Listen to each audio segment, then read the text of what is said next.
Is another group from the Pavlis Institute, and they're going to be talking about their experiences in Ghana and Tanzania.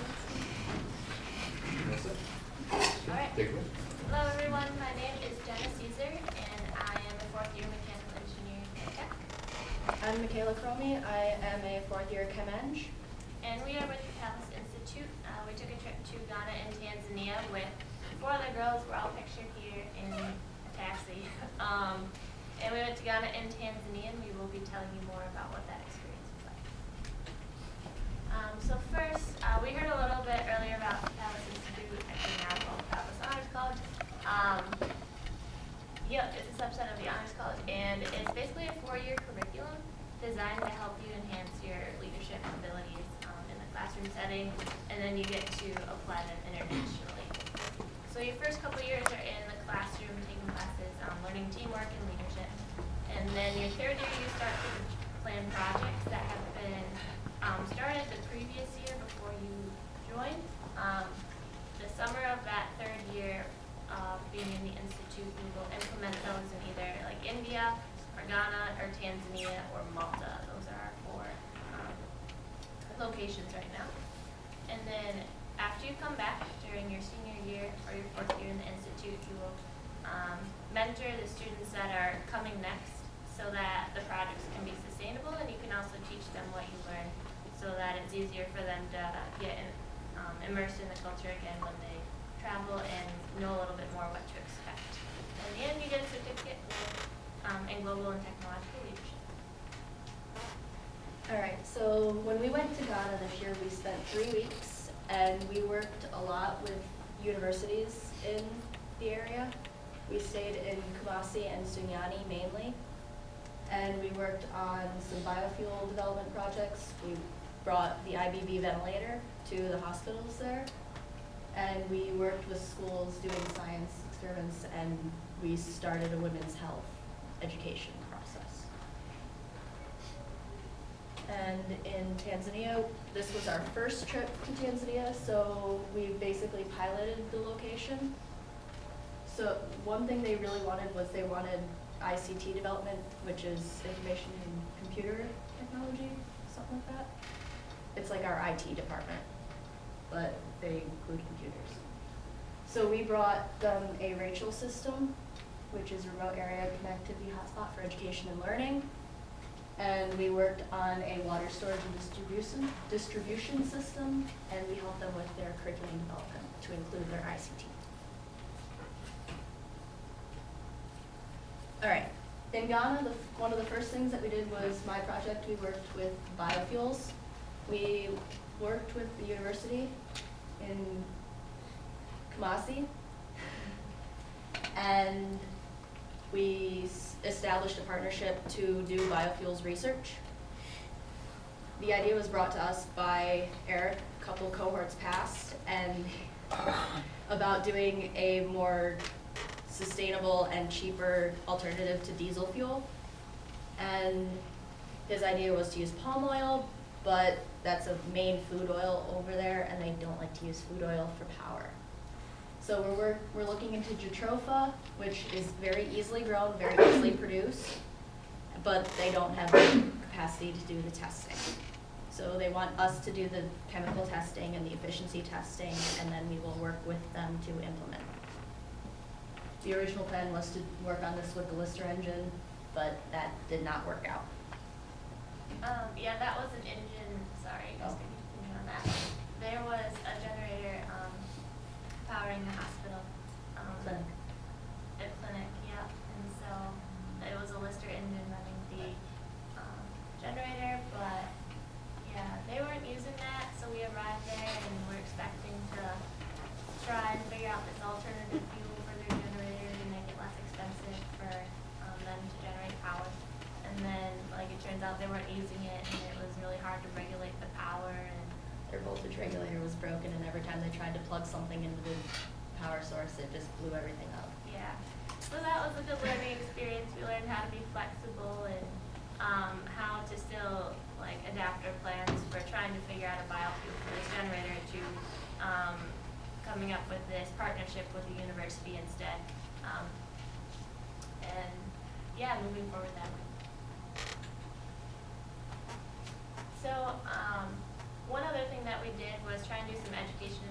schools always love having visitors and people come in to visit, and to interact with their children and show them something new. So, some of the experiments that we did, relating to science were like teaching them, about water, like when you put soap in, it mixes with the water and that's how you wash your hands. So they really like the practical aspects of that, and they appreciated it because their curriculum is really theoretical and it's hard for them to develop more of the hands-on activities and really help the children see what they're learning in real life. Like one thing we heard about was maybe they're trying to teach children how to do woodworking, but they've never seen a saw before. Like, how do you teach a child what that is when they've never seen it? So they really appreciated science experiments. Down at the bottom it says like the team building activities were a little more difficult. It's not as creative of an environment as we're used to in the U.S. They're used to working together to accomplish a task. They're more used to having the teacher tell them what to do every single step of the way, and then they just kind of reiterate that. And So that was interesting. They basically they have a workbook, and their teacher basically teaches them straight from the book, and they work through the workbook on their own, and that's like all they learn. Mhm. And the first time they see things, or very often, is in their practical exam at the end of the year, and that's the only time they see them. Yep, so it was really interesting for us to come into that and still try and partner with the educational process. They really appreciated small gifts though, and things like the prisms and magnifying glasses to give them more of that hands-on ability with their curriculum. One thing that we worked on in Tanzania was ICT, as mentioned earlier. So this was a project done by our teammate Hannah. She discovered this, the Raspberry Pi computer, which is what she's holding. It's like a really tiny computer with the Rachel database on it. Rachel is just a database, kind of like Wikipedia, where it has a lot of educational material. And they love that. Once we hooked this up to their computers, it worked without internet, and they really enjoyed kind of playing around with it, seeing all the things that you could do. You could learn about like history, music, It's got typing programs, it's got Khan Academy, it's got all sorts of educational videos, chemistry, physics, Yeah. pretty much anything you can think of.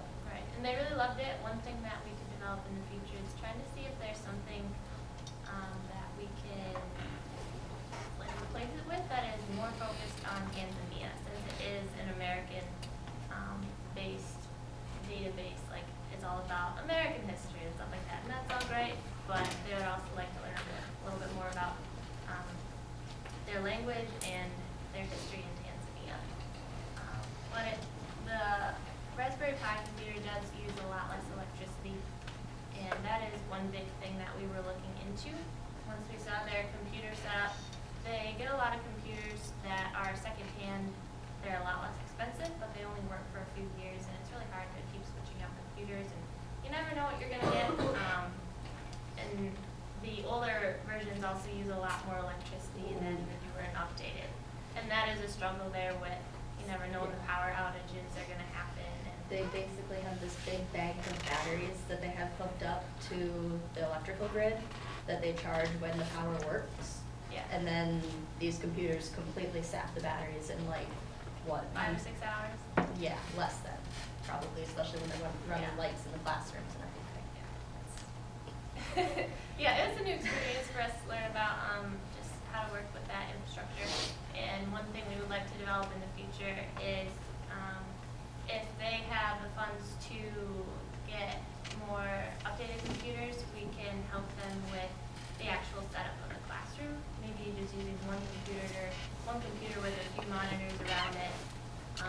Just different things like that to be able to maximize the potential with cost and electricity going into the future. So. One of the projects that we worked on in Tanzania was the Iv V Ventilator, and just their goal was to create an inexpensive but reliable alternative to those big hulking ventilators that you see in the hospitals here. That's a picture of Hannah demonstrating the setup and usage of their ventilator, which is probably about that big. And it was really, really appreciated by the hospital in Sunyani where we took it, and we talked to their biomedical engineers and everything. And their only requests were that we try to decrease the noise volume and that we work a little bit more with the stabilization, because it did have quite a vibration when it was running. But we are working with some of the students at KNUST to work on more of the computer side of that, to work with the programming, so we know we can measure and regulate more things with the family, because right now it only measures PIP and PEEP, I believe. And one thing they also really appreciated just bringing this into the hospital was that they do get a lot of donations and equipment supplied by the government, but it's really hard to find replacement parts a lot of the time. And so having a really simple design like this that just gives you the basic in and out breathing without all the buttons and noise, it's really helpful for them, and that's one of the aspects that they were excited about, because they could find replacement parts a lot easier when there's just a few components to the And if design. I remember right, it only cost about $800 to make this model, so. So a few of our lessons learned. So number one, everything takes more time. That is something that we expected coming from America. We're like, all right, here's a plan, let's get this done. But especially when you're just trying to get to know people, that takes time. Like even in America, like building relationships with people and getting to know them. So that was one thing that we just always had to keep in mind. One of their comments was all the time, we were on our time schedule and we wanted to get things done, and they're always like, why are you rushing? Come on, Ghana man time. Like, Yeah. slow it down. Yeah, walk a little slower. It's all right. We don't have to rush from place to place. And a lot of the people will receive help, but it may not actually be good for them in the end. So that's where the human-centered design comes in. Like we may go in saying, oh, they need this and this, like, because this is horrible right now. And they may take that, like we heard earlier, a couple of the stories, but people don't actually use it then because it needs more development, whatever. So a couple of examples that we saw in that was somebody had installed internet for a school, but they didn't have a tower to receive it. And then like the generator that we mentioned only had to run 10 light bulbs, but it was like monstrous. So yeah, just different things to think through when you're engineering and getting to know the people more and their the true problems that they may have issues with that we can help with. So one of the big things that I saw was you have the resources in country to complete projects, but you may just have the lack of funds to start off with. So a couple of other hospitals and community centers we visited, they rely on the government a lot, especially hospitals. They receive their payments from customers through like insurance, but the government doesn't always give them insurance money that they receive on time.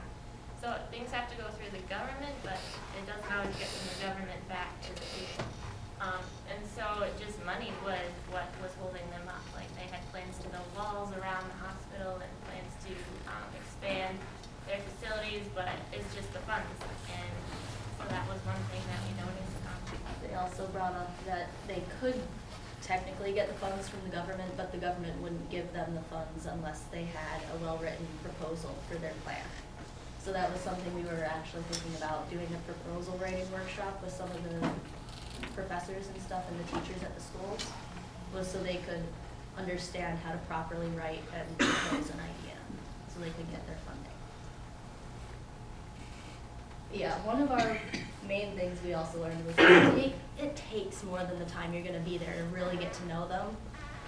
So you want to really look into it before you travel, and if possible, stay with a host family as opposed to staying in the dorms like we did most of the time. When we went out to one of the smaller villages, we did get to stay with a family, and it was very, very great. They were so welcoming. We would go around and greet everyone in the village every morning. For like an hour.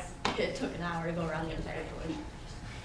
We'd get up at 6 in the morning, go around, greet everybody, then you could have breakfast. And one of the key things is communication. Yes, there is going to be a language barrier, and that's something you can't really avoid because you're not going to learn the entirety of the Ghanaian or Tanzanian languages in the 6 weeks before you travel, or whatever. Because in Ghana, how many different languages are there? Like, Oh, well, we learned the main one, yeah, there's like 20 main languages in Ghana. We learned one of them, and just enough to get by.